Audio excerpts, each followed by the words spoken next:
Assalamualaikum warahmatullahi wabarakatuh. Waalaikumsalam warahmatullahi wabarakatuh. Bismillahirrahmanirrahim. Alhamdulillahi rabbil alamin. Wassalatu wassalamu ala ashrafil anbiya'i wal mursalin, Sayyidina wa maulana Muhammadin wa ala alihi wa ashabihil mujahidin at-tahirin, amma ba'du. Saudara-saudara kaum muslimin seiman dan sekeyakinan yang berbahagia, pada suatu hari seketika sedang berkumpul dengan para sahabat, Rasulullah pernah memberikan peringatan. Beliau bersabda, yushiku an tada'a alaikumul umamu kama tada'al akalatu ala qas'atiha.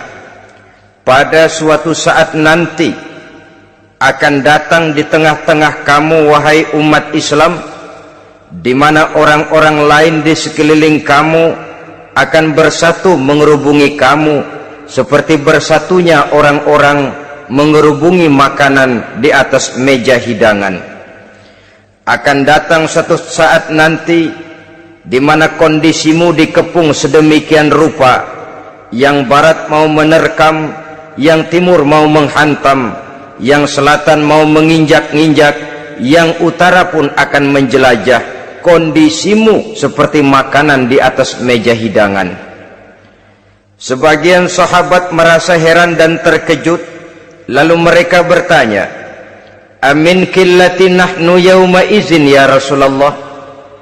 Apakah jumlah kami pada waktu itu sedikit ya Rasul? Kami sampai dikepung sedemikian rupa? Beliau menjawab, bal antum yauma izin katsir. Sama sekali tidak. Kamu tidak sedikit pada saat itu. Bahkan jumlahmu sangat banyak. Kamu adalah mayoritas. Walakinnakum ghusa'un ka ghusa'is sail. Tetapi keadaanmu saat itu persis seperti buih di lautan. Banyak tetapi centang perenang.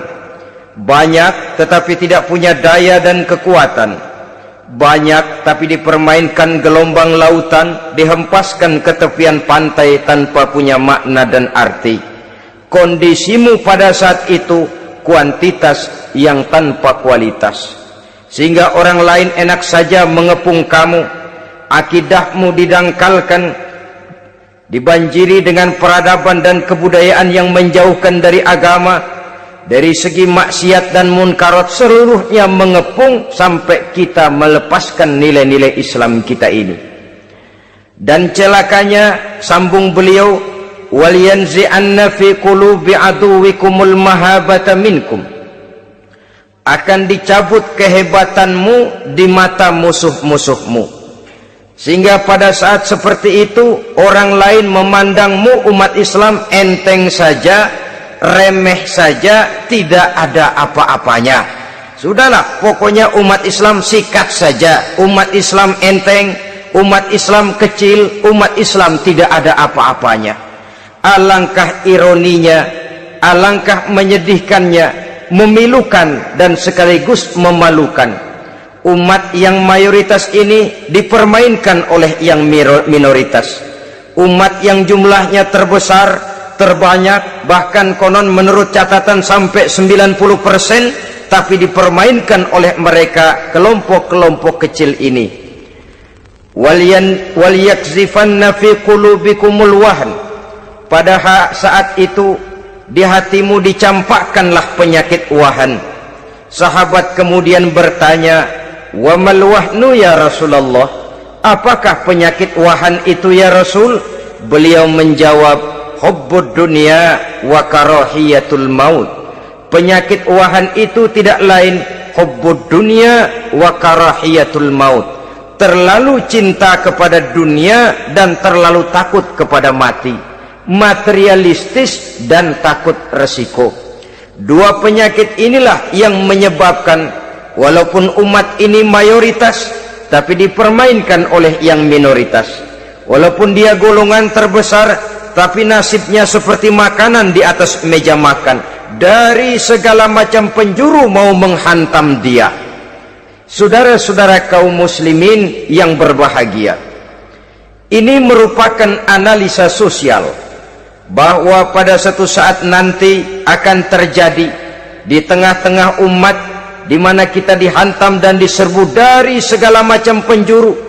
Akidah didangkalkan, peradaban dan kebudayaan dirusak, makanan dan minuman diracuni, pakaian ditelanjangi dan lain sebagainya, sampai kita melepaskan nilai Islam yang kita cintai ini. Kondisi sosial ini satu saat akan datang kepada kita. Demikian analisa dan peringatan dari Rasulullah sallallahu alaihi wasallam. Marilah sekarang kita melihat, adalah benar bahwa di zaman sekarang kita insya Allah tidak akan mengalami perang Badar sehebat yang pernah dialami oleh Rasul dan para sahabatnya. Tetapi sesungguhnya perang yang kita hadapi di zaman sekarang ini tidak kalah hebatnya dengan perang Badar, tidak kurang dahsyatnya dengan perang Uhud, tidak kurang ngerinya dari perang Khandaq. Hanya saja yang kita hadapi sekarang ini bukan ujung pedang, bukan ujung tombak, bukan ujung panah. Yang kita hadapi sekarang ini adalah perang akidah, perang ideologi, perang mempertahankan keyakinan. Yang kalau kita kalah sekarang, kita memang masih beragama, tetapi anak kita, cucu kita, generasi yang akan hidup 5, 10, 20, 30 tahun yang akan datang, wallahu a'lam bissawab. Islam, saudara-saudaraku, tidak mungkin hilang dari dunia, tetapi tidak mustahil Islam gulung tikar dari desa kita, tidak mustahil Islam gulung tikar dari kampung dan kota kita, jikalau kita tidak menjaganya, jikalau kita tidak memeliharanya, bahkan jikalau kita tidak mewariskannya kepada anak-anak kita, generasi yang akan datang. Marilah kita mengingat sejenak bagaimana Islam di Spanyol yang pernah jaya, pernah mewarnai daratan Eropa, dan yang sekarang hanya sekedar tinggal ceritanya saja. Ini pernah diperingatkan oleh Rasul dalam satu hadis, sayati ala ummati zamanun la yabqal Islam illa ismun wala minal Quran illa rasmun. Akan datang satu masa di tengah umatku di mana pada masa itu Islam ada tapi hanya tinggal sekedar namanya saja, dan Quran pun ada tapi cuma sekedar tinggal tulisannya saja. Apabila kita tidak mewariskan ini kepada generasi yang akan datang, maka serbuan-serbuan dari berbagai macam penjuru dari hari ke hari semakin kita rasakan kehebatannya. Tidak mustahil sejarah Spanyol akan terjadi di desa kita, akan terjadi di kampung kita, akan terjadi di kota kita. Orang Spanyol kalau mereka cerita kepada anaknya, mereka akan cerita, "Nak, di sini dulu ada masjid." "Kapan, Pak?" Dulu bener dah. Banyak orang Islam kalau hari Jumat pada sembahyang, "Kapan itu, Pak?" Dulu sekali. Sekarang cuma sekedar tinggal ceritanya saja. Bukankah sesuatu yang sangat tidak mustahil apabila kita tidak menjaga dan mewariskan Islam ini kepada generasi yang akan datang, maka serbuan-serbuan akan membawakan hasil yang diinginkan oleh para penyerbu itu tadi. Kita sudah menjadi umat yang mayoritas, tetapi umat yang mayoritas ini menurut Rasul dikepung sedemikian rupa, akidahnya didangkalkan, peradaban dan kebudayaannya ditekan sedemikian rupa, kehidupan sosialnya dibuat individualis, kemudian dari segi pergaulan, pakaian, makanan, minuman dan sebagainya diracuni, sampai dia tidak lagi berpegang teguh kepada agamanya. Dan dikala itu hilang kehebatan umat ini di mata musuh-musuhnya. Orang lain memandang kita ringan saja, enteng saja, satu umat yang sudah kehilangan wibawa. padahal konon kabarnya kita mayoritas, tapi enak saja dikutak-kutik orang lain. Dan dikala itu di hati kita merajalela penyakit uahan. Penyakit uahan itu apa? Pertama, hubbud dunia, terlalu cinta kepada dunia. Terlalu cinta kepada dunia yang menyebabkan kita lupa akan tanggung jawab dan kewajiban, lupa meneruskan dan mewariskan Islam kepada generasi yang akan datang. Kita berlomba hanya untuk mengejar dunia dan seluruh isinya, baik dia bernama material, baik dia bernama seksual, baik dia bernama pangkat, jabatan dan kedudukan. Berlomba-lomba kita di dalamnya sampai tercampaklah penyakit hubbud dunia di dalam hati ini. Berurat dan berakar dunia itu, sulit dan berat kita berpisah daripadanya. Akibatnya kemauan untuk berbuat demi dan atas nama agama sangat sulit terwujud di dalam kehidupan ini. Yang kedua, karahiyatul maut, terlalu takut kepada mati. Baik mati ajal, mati dalam artian yang sebenarnya, baik mati usahanya, baik mati karirnya, baik mati pangkat dan jabatannya.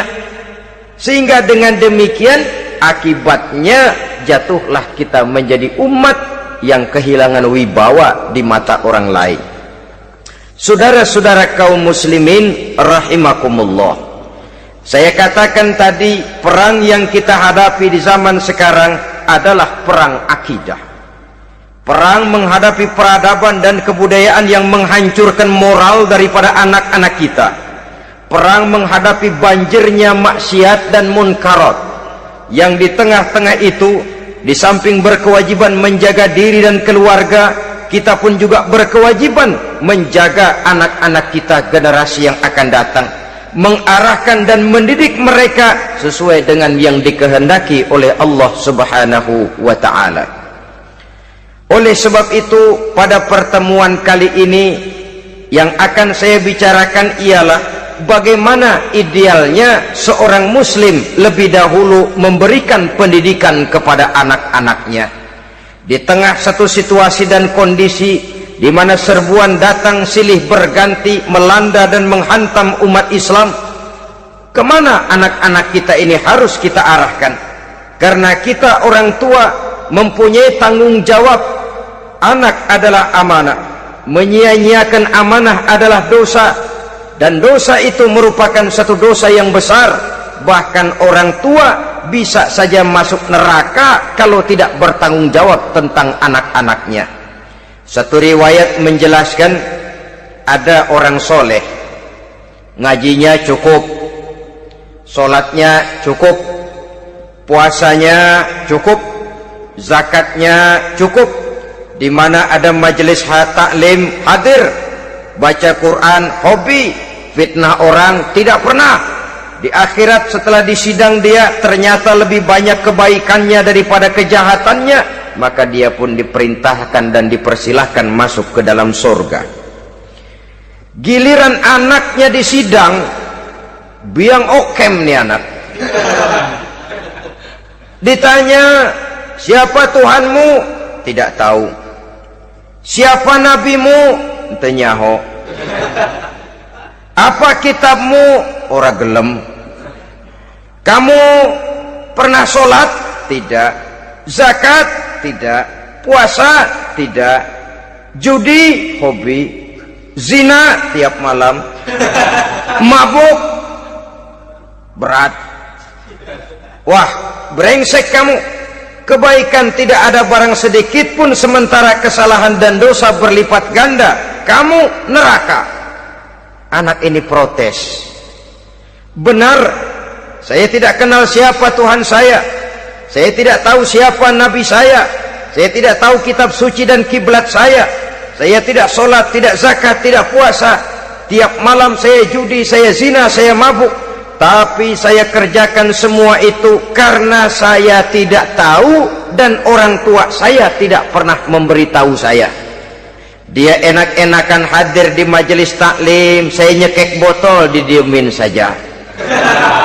Dia enak-enakan baca Quran, saya zina, didiamkan saja.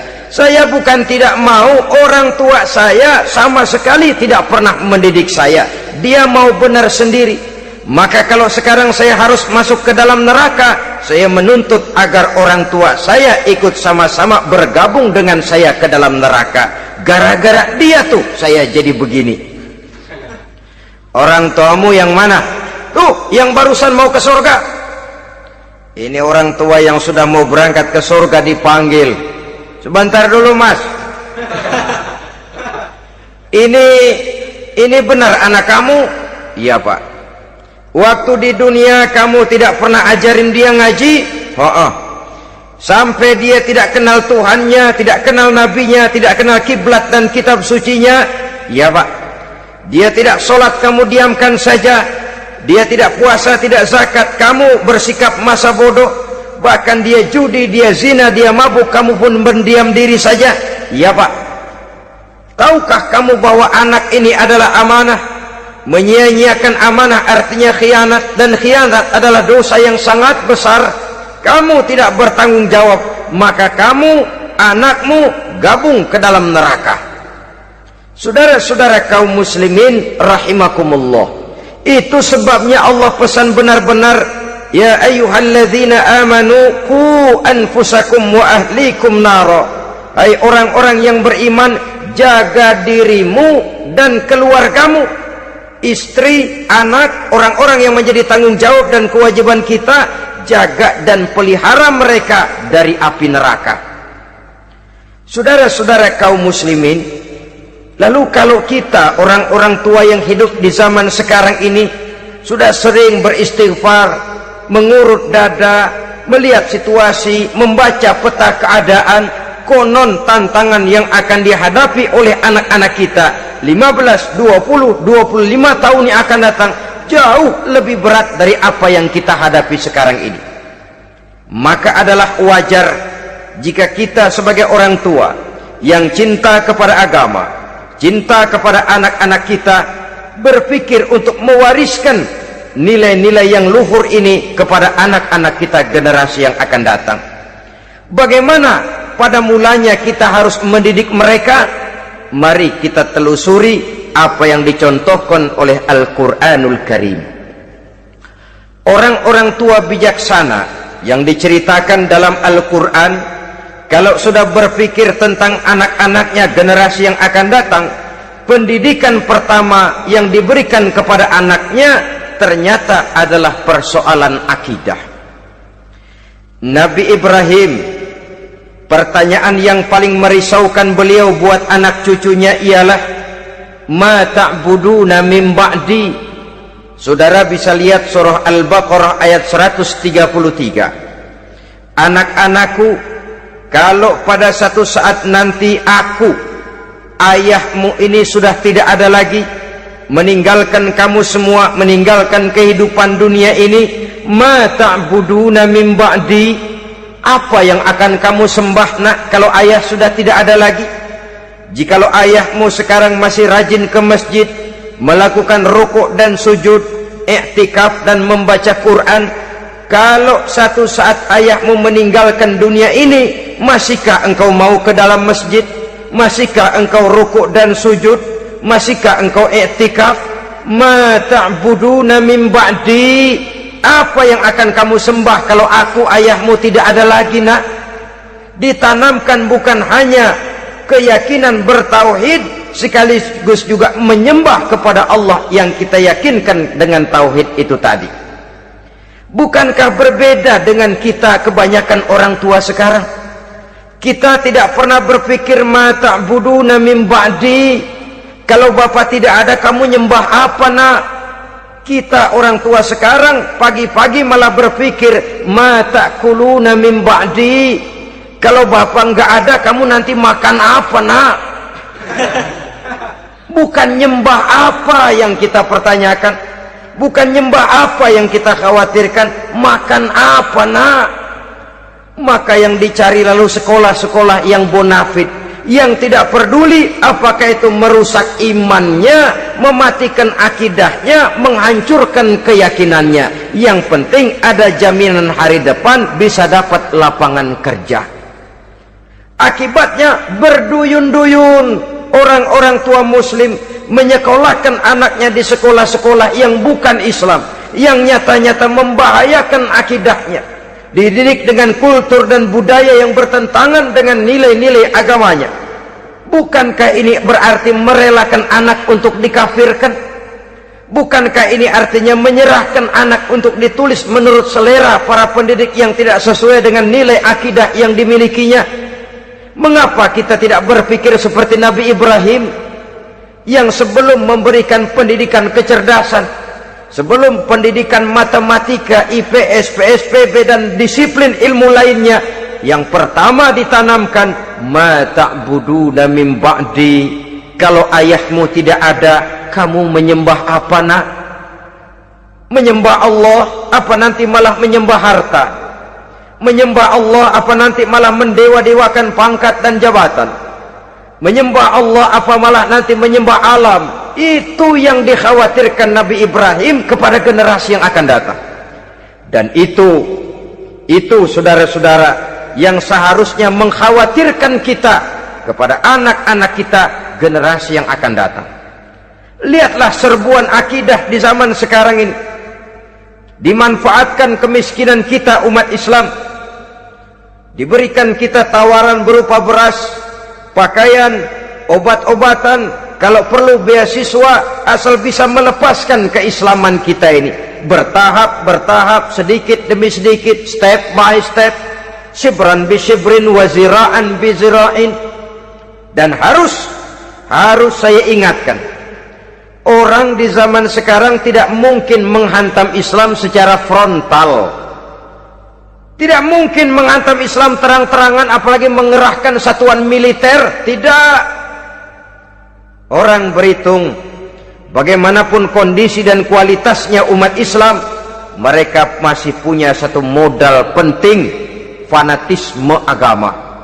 Kalau ini disulut, api jihad segera berkobar, dan hanya maut yang bisa menghentikan orang yang dibakar dengan semangat jihad. Orang tahu itu. Betapa Uni Soviet kedodoran menghadapi mujahidin Afghanistan yang disulut oleh semangat jihad yang berkobar dengan persenjataan yang primitif ketimbang persenjataan Uni Soviet. Entoh mereka pantang surut mundur ke belakang.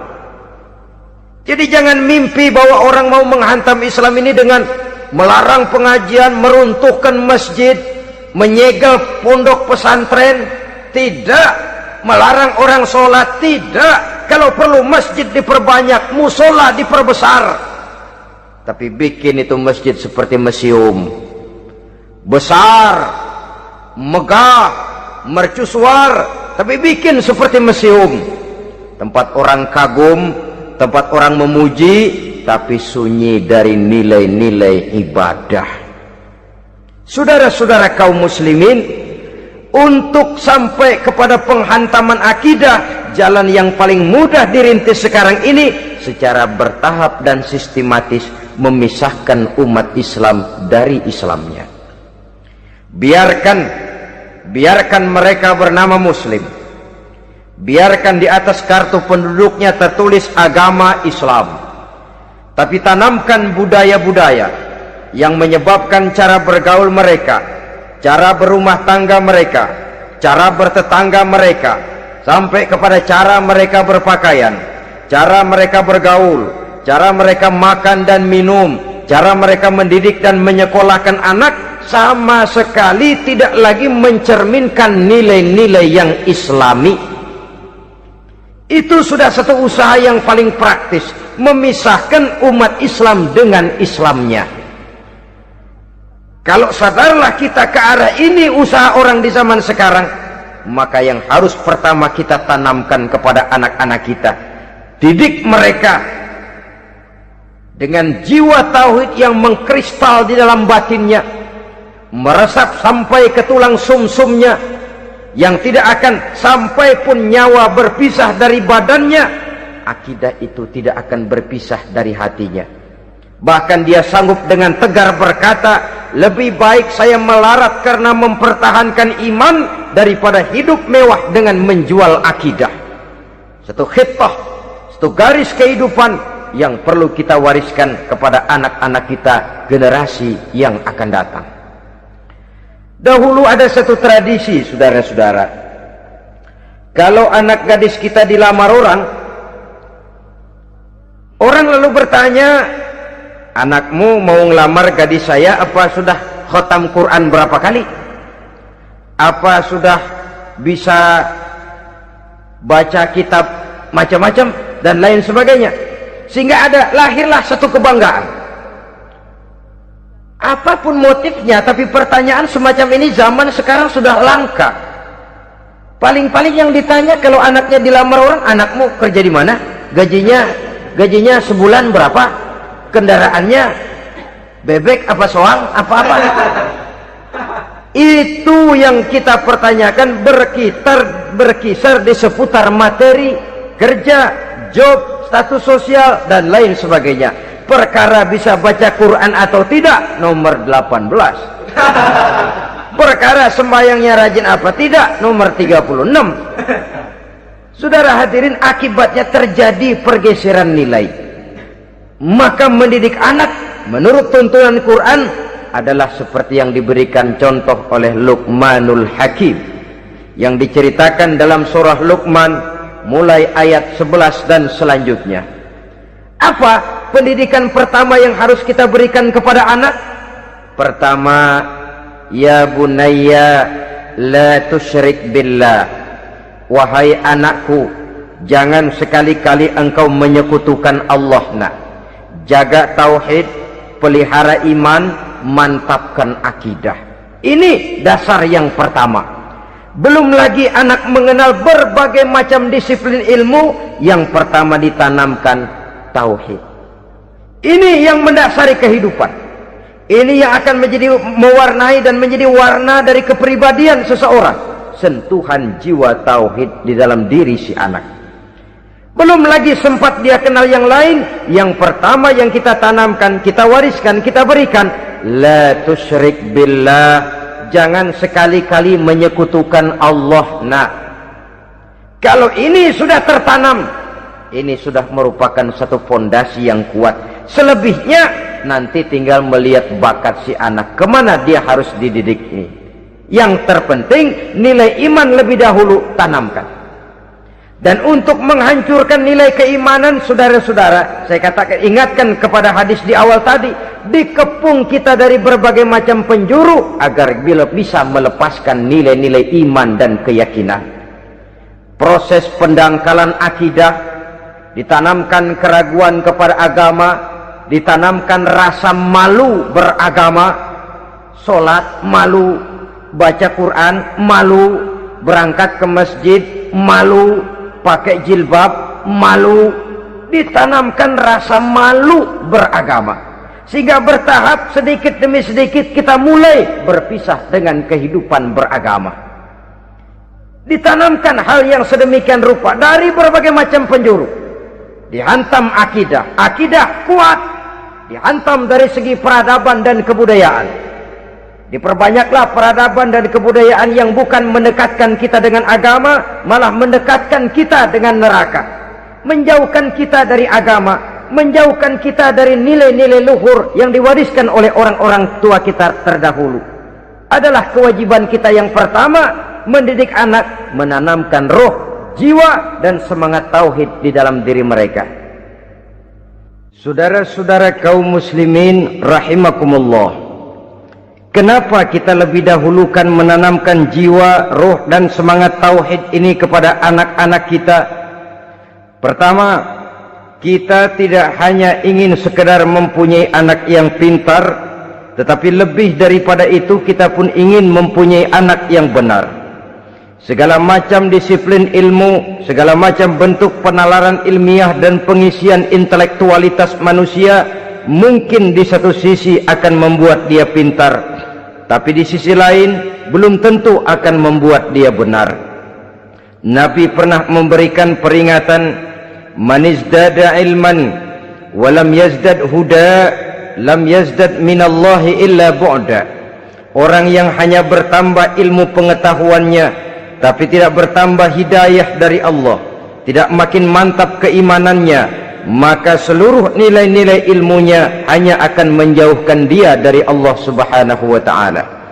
Dan adalah lebih merupakan azab daripada nikmat kalau kita diberikan ilmu pengetahuan yang hanya akan menyebabkan kita semakin jauh dari Allah Subhanahu wa ta'ala. Yang kedua, sesungguhnya roh, jiwa dan semangat tauhid yang melekat dalam diri anak pada puncaknya akan melahirkan satu disiplin murni yang tumbuh dari dalam dirinya sendiri, di mana si anak dalam kehidupannya merasakan dimanapun dia berada, kemanapun dia pergi, ia selalu merasakan kehadiran Allah dekat dalam hidupnya. Ia sadar sesadar-sadarnya bahwa tidak ada satu perbuatan yang bagaimanapun kecilnya yang bisa disembunyikan dari kekuasaan Allah Subhanahu wa ta'ala. Yang ketiga, dengan penanaman roh, jiwa dan semangat iman ini, maka diharapkan anak-anak nanti pada pertumbuhannya sanggup mengendalikan hawa nafsunya. Dengan kata lain, bahwa penanaman jiwa tauhid, penanaman roh dan semangat keimanan ini merupakan kondisi dasar yang harus dilakukan sebelum yang lain-lainnya. Kemudian pendidikan kedua yang diberikan oleh Al-Quran melalui contoh dan model dengan Luqmanul Hakim ini, setelah menanamkan tauhid, ditanamkanlah kepada si anak ini rasa hormat kepada orang tuanya. Wa wassaynal insana biwalidayhi, dan kami wasiatkan kepada manusia untuk berbakti kepada ibu bapaknya. Hamalathu ummuhu wahnan ala wahnin, karena ibunya telah mengandungnya dengan kepayahan di atas kepayahan, maksudnya dengan kepayahan dan kelelahan yang berlipat ganda. Sehingga ketika Rasul ditanyakan orang, "Ya Rasul, siapa yang paling harus saya taati di dunia ini?" Beliau menjawab, "Ibumu." Kemudian, "Siapa lagi ya Rasul?" "Ibumu." Setelah itu, "Siapa lagi ya Rasul?" "Ibumu." Dan kemudian, "Siapa ya Rasul?" "Bapakmu." Ibu, ibu, ibu, bapak. Bahkan al-jannatu tahta aqdamil ummahat, surga berada di bawah telapak kaki ibu. Bagaimana menanamkan rasa hormat kepada orang tua di hati anak? Tentu yang pertama, bagaimana orang tua bisa memberikan keteladanan. Marilah kita sebagai orang-orang tua ini menyadari bahwa sebelum anak kenal sekolah dasar, sebelum anak kenal TK, ibtidaiyah, sanawiyah sampai kepada perguruan tingginya, yang pertama dia kenal adalah lingkungan rumah tangganya, gurunya adalah ibu bapaknya. Di sini berlakulah apa yang dinamakan keteladanan. Keteladanan jauh lebih berhasil daripada sekedar teori-teori yang muluk. Keteladanan jauh lebih berhasil daripada berbagai macam indoktrinasi dan penataran. Kurangnya keteladanan akan menyebabkan anak mencari pola. Apabila kita orang tua ini tidak bisa memberikan keteladanan yang baik kepada anak-anak kita, maka pada suatu saat anak-anak akan menganggap enteng dan kehilangan wibawa kita sebagai orang tua di mata mereka. Dikala itu akan sangat sulit kita membentuk kepribadian mereka. Bukankah di zaman sekarang ini kita banyak mengalami krisis wibawa, krisis figur? Ada yang karena rapotnya merah melulu, gurunya dikeroyokin. Pak guru pulang sekolah dicegat. Bahkan nyaris ada orang tua pernah dibunuh oleh anaknya sendiri, dan lain sebagainya. Kasus-kasus yang sebenarnya tidak perlu terjadi, karena memang bukan saja bertentangan dengan nilai budaya kita sebagai bangsa, tapi juga bertentangan dengan ajaran agama kita sendiri. Krisis wibawa, krisis figur, yang juga akibatnya harus kita sadari banyak faktor yang membentuk kepribadian anak. Pergaulannya, yang dibacanya, yang ditontonnya, yang disaksikannya di dalam kehidupan. Benar kita menyekolahkan mereka, tapi berapa jam mereka di sekolah? 6 jam, 7 jam paling lama.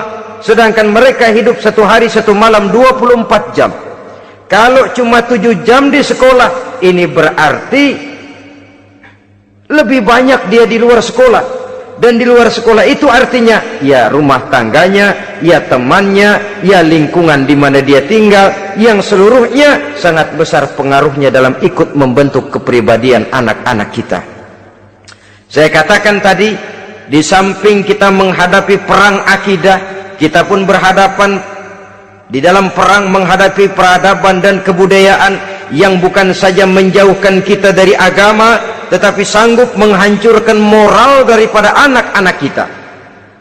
Secara pribadi, saudara-saudara, saya iri, saya kagum misalnya dengan kemajuan yang diperoleh oleh negara tetangga kita, Jepang misalnya. Padahal tahun 45 ia pun hancur lebur oleh meledaknya atom di Hiroshima dan Nagasaki. Tapi bagai satu tenaga raksasa kemudian Jepang bangkit menjadi satu negara superpower di Asia. Bahkan gurunya saja Amerika sekarang ini kewalahan menghadapi perang dagang dengan Jepang ini. Dan yang menarik, Jepang bisa maju dan modern dengan tetap menjadi Jepang, tanpa harus kehilangan identitasnya sebagai satu bangsa, tanpa harus kehilangan kepribadiannya sebagai satu bangsa. Sebagai negara yang sedang berkembang, kita sering latah. Kita ingin meniru barat, tapi bukan teknologinya, westernisasinya yang kita tiru. Bukan isinya, kulitnya yang kita ambil. Akibatnya apa? Modernnya belum, orangnya sudah barat. Bergaulnya sudah cara barat, berumah tangganya sudah cara barat, berpakaiannya sudah cara barat, mendidik anaknya sudah cara barat. Di mana ketemu orang tua cukup hello daddy. Kulitnya kita ambil, sementara isinya kita campakkan. Ironi dan menyedihkan. Padahal kita sesungguhnya bisa maju dan modern, bisa mengejar segala ketinggalan dan keterbelakangan kita dengan tetap menjaga nilai-nilai luhur budaya kita sebagai satu bangsa, mengambil isinya, dan kalau memang tidak perlu lalu mencampakkan kulitnya.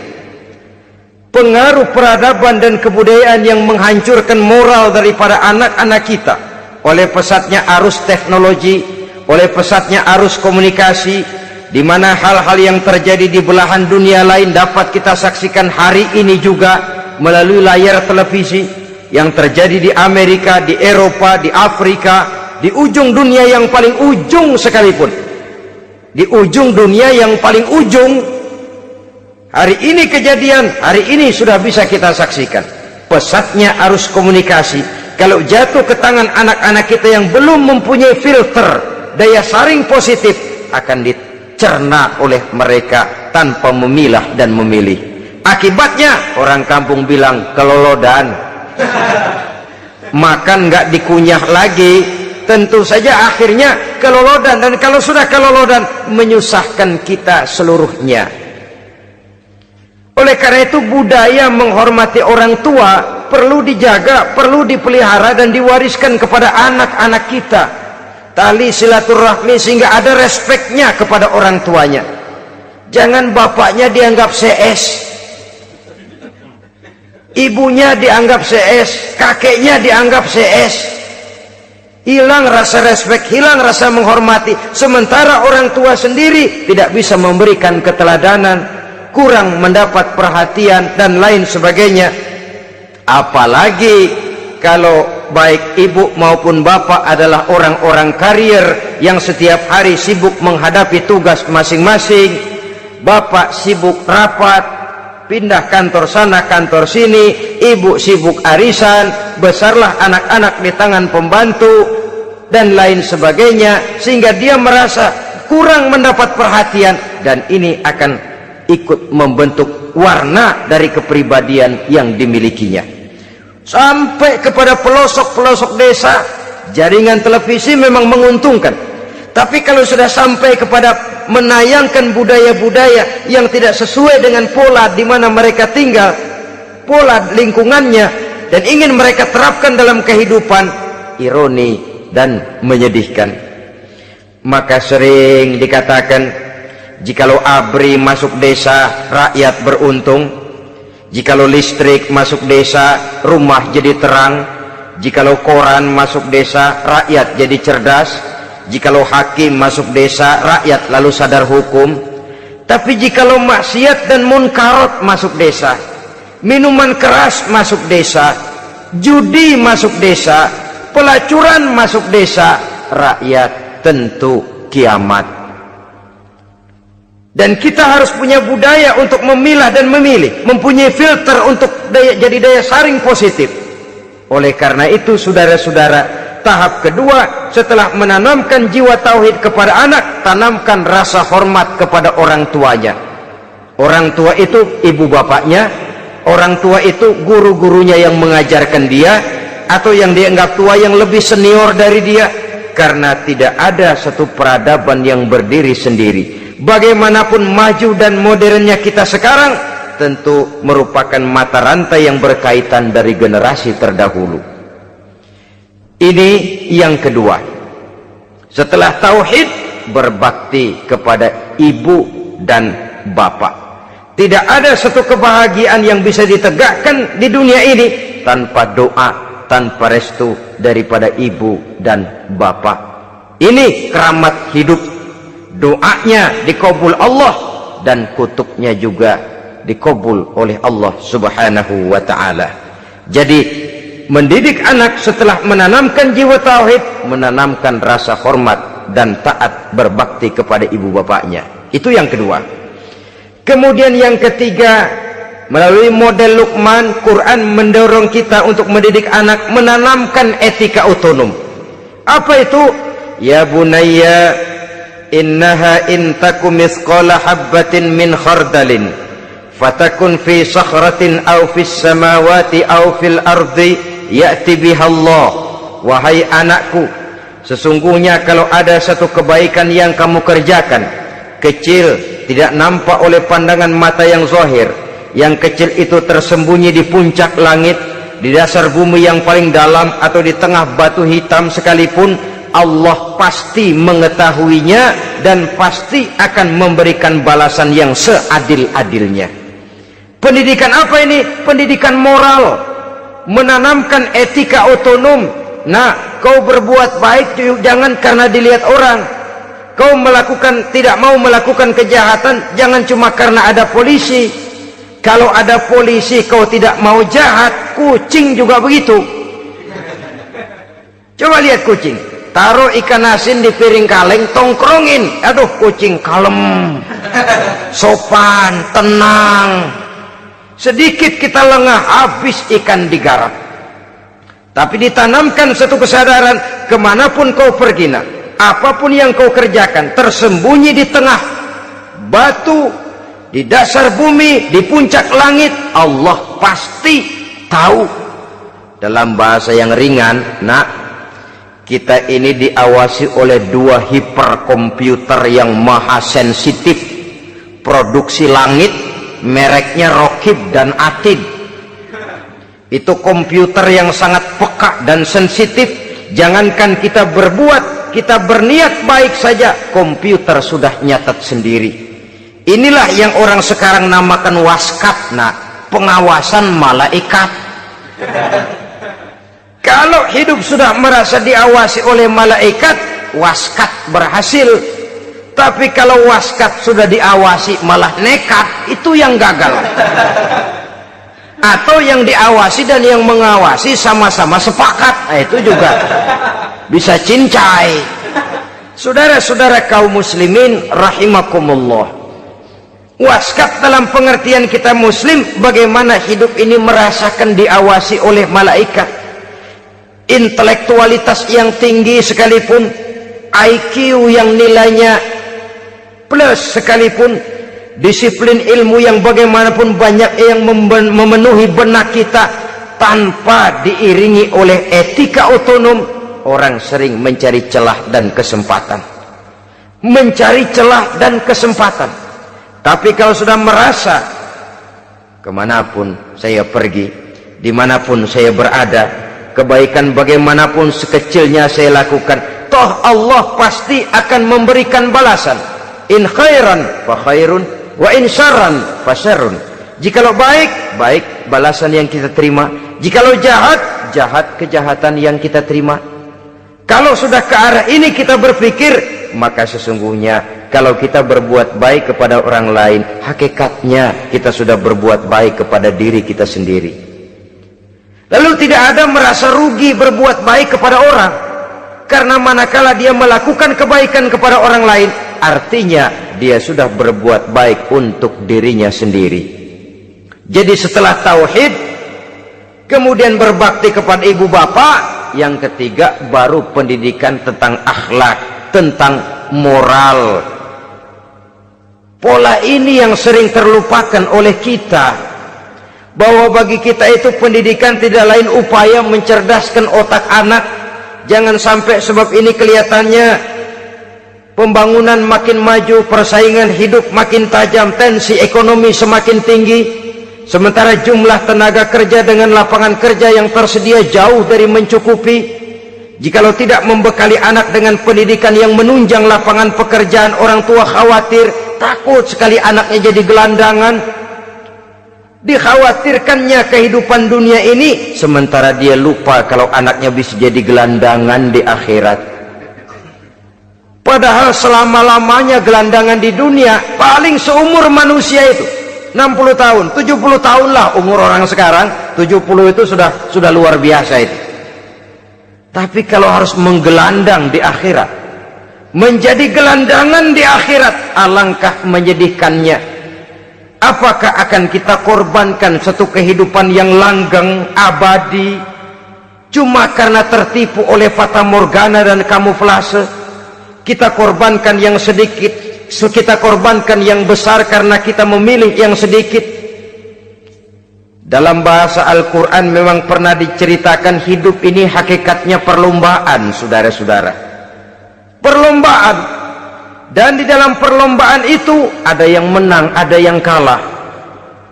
Al-Quran lalu memberikan peringatan, alhaakumut takatsur, kamu telah lalai karena berlomba-lomba memperbanyak harta, mempertinggi pangkat dan kedudukan, hatta zurtumul maqabir, sampai kamu akan masuk ke liang kubur baru sadar.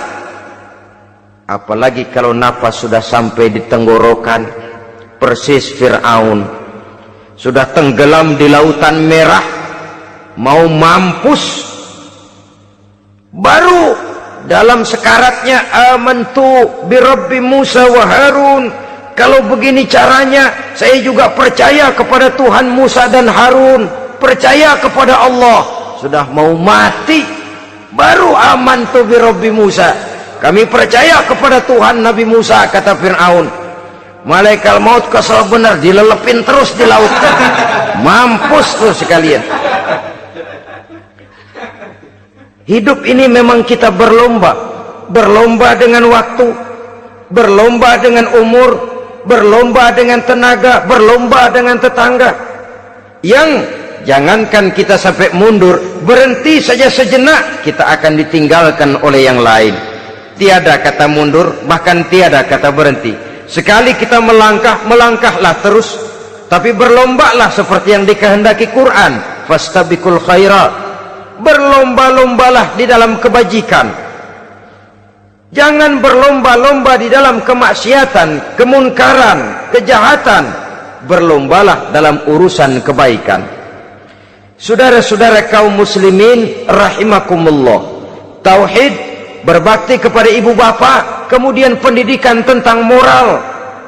Apabila pendidikan tentang moral sudah tertanam, barulah lihat bakat si anak, kemana bakatnya. Anak saya kelihatannya dari kecil demennya main bedil-bedilan saja, abri kali itu, kirim ke Magelang, masukkan akabri. Tapi dengan syarat 3 itu tadi, iman sudah tertanam, rasa bakti kepada ibu bapak sudah ada, dan punya nilai moral, sehingga boleh jadi nanti dia menjadi jenderal yang beriman, yang berbakti kepada ibu bapaknya, dan punya moral yang tinggi. Bahkan lebih baik rakyat rendah tapi akhlaknya tinggi daripada pejabat tinggi tapi moralnya rendah. Jauh lebih baik rakyat rendah punya moral tinggi ketimbang pejabat tinggi punya moral rendah. Nilai moral ini yang jadi ukuran dan barometer di masyarakat.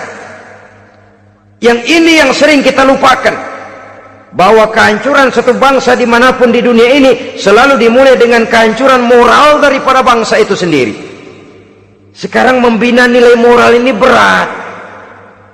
Gadis kita, remaja, putri diberikan pakaian jilbab, mungkin dia sendiri masih setengah-setengah, ditambah lagi oleh ledekan temennya. Jilbab lah kuno. Bau sorga lah, bau masjid lah, bau menyan lah. Ditanamkan rasa malu untuk hidup dekat dengan agama. Kalau moral semacam ini sudah tertanam, sedikit demi sedikit kita mulai mengucapkan selamat tinggal kepada agama. Dan kemalangan apa yang lebih malang kalau kita sudah jauh dari agama ini? Bukankah Islam telah menyelamatkan manusia dari penyakit jahiliyah dan membawanya kepada satu kehidupan yang maju dan modern? Kalau kita tinggalkan Islam ini, bukankah artinya kita akan kembali kepada satu zaman jahiliyah? Hanya saja jahiliyah itu berada di abad modern, versinya tentu lebih modern. Kalau zaman jahiliyah dulu mabuknya pakai arak, zaman sekarang sudah macam-macam orang bisa mabuk. Kalau zaman jahiliyah dulu anak perempuan dikubur hidup-hidup, zaman sekarang kadang-kadang belum sempat lahir ke dunia malah sudah dibunuh lebih dahulu. Versinya saja yang berbeda. Kalau di zaman jahiliyah dahulu manusia menyembah batu yang bernama Latta, Uzza, Manat dan Hubal, di zaman jahiliyah modern sekarang ini orang sering menyembah kepala bagiannya, sering menyembah atasannya, sering menyembah komputer, sering menyembah teknologi modern yang lebih diyakininya daripada Allah sebagai keyakinan sentral di dalam hidupnya. Saudara-saudara kaum muslimin rahimakumullah. Jadi yang ketiga, nilai moral yang ditanamkan kepada anak-anak kita supaya dia bisa menghadapi tantangan-tantangan hidup yang semakin berat ini dengan tetap berpegang teguh kepada nilai-nilai moral yang diwarnai oleh jiwa keimanannya yang bersumber dari ajaran agamanya. 3. Kemudian yang keempat, barulah tatanan kehidupan sehari-hari. Apa kata Luqman?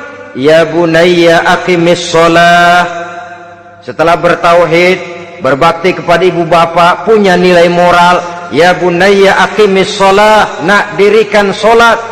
Rumah tangga muslim, anak berumur 7 tahun sudah berani meninggalkan solat, kata Nabi, pukul. Bukan untuk menyakiti, untuk mendidik, karena sayang kepada anak. Saudara-saudara, kita khawatir betul kepada anak. Kalau dia pulang dari sekolah, buru-buru kita sebagai orang tua bertanya, sudah makan nak? Sudah istirahat nak? Tapi jarang kita sebagai orang tua melontarkan, sudah sholat nak? Bahkan kita bisa memberikan sugesti kepada anak. Nah, kalau kau naik kelas 1 sampai naik ke kelas 2, bapak beliin sepeda. Tamat SD nak, motor. Tamat SMP nak, ke Bali kita.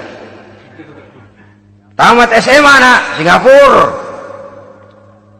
Saudara-saudara, tapi kalau untuk urusan sholat misalnya, kita tidak pernah memberikan sugesti kepada anak-anak kita.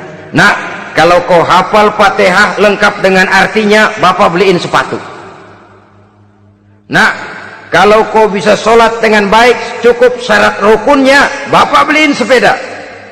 Ada rangsangan, ada sugesti yang membuat anak lebih tergerak untuk hidup dalam suasana keagamaan. Ya bunayya aqimis sholat, nak dirikan sholat. Sebab ini sandaran vertikal yang paling langsung antara manusia dengan Tuhannya.